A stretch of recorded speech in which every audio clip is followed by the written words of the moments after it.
All right, so the thing is though, I sort of set you up for failure in that activity. How come? Yeah, so what's the issue there? Because if I gave you, believe it or not, if I give you that activity in a diverse team, so there are plenty of times when I'll do that activity as a diverse team, and almost always every team finishes within 5 minutes. So what's going on there? What do you think? Yeah, so having a different perspective on doing something is actually something which is very valuable to have. If you're all the same, you literally see things the same way. So if you're the same profile, it's not creative. It's very uncreative.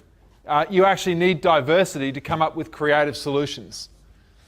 Okay, now I want to show you a couple of slides that relate a little bit to this.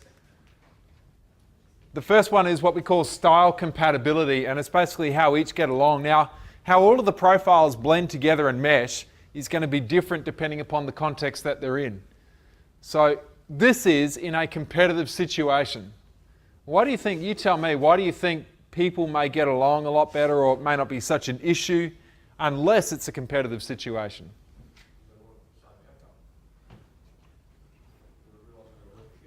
Okay, yep, potentially. Yeah, and what changes it completely, whether people get along well or they have conflict or any of those type of things, is literally, are they competing or does it not matter at all? You know, if you're just catching up for a drink with a friend, you become less critical of what?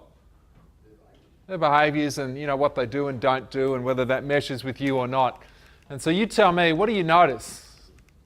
Yeah, so what this is saying is a C and an S is most compatible, a D and an S is most compatible, and an I and an S is most compatible. Okay, so think of these in pairs. Yeah, you're right. And so basically what we're saying is D's are least compatible, S's are most compatible. Okay, now what this sort of means is that if I was to give you a breakdown in terms of percentages, and I'm going to show you another slide in a moment, but D, I, S and C, it's running about 9% of any given population of Ds. Roughly 27% are I's. You've got about 52% for the S. That should leave something like 12 or 11% or something like that, or 12% for the C's. That probably adds up to 99. 28. Anyway, it's roughly that. Okay. So what does that tell us? You know, what are the implications of this? Now, this is in the context of what we consider to be a normal sample population. Right, now, one of the sample populations that we draw from is a database of 25,000 people that have been profiled, and that's the percentages that are mapping at the moment. Okay, now what we know about athletes and sport and football and coaches, and they're just a sample of a bigger normal population. You are not a unique breed. There are some things that athletes do and that coaches do a little bit more so than others, that they've been found to have perhaps, you know, higher levels of self-determination. They've been found to have consistently higher levels of self-motivation to achieve outcomes and goals.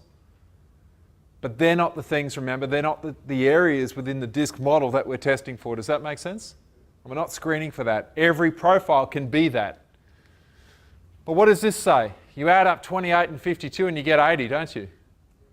And, you know, that should be 11. So you have 20%,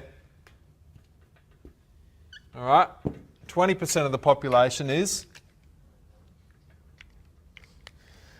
So what do we know about this 80%? It's the majority of the population. Very good. Okay. What else do we know about it? Well, they tend to be more, what's the word, conservative. Yep. Tend to follow rules. Oh, well, yeah, to a degree. In a word, more relationship orientated. People focus. Okay. No, but you're on the right track. Okay, does that make sense? Okay, so only a small percentage of the population are more task focused. Now this style compatibility maps against that. Okay, and hence the reason why this is the case.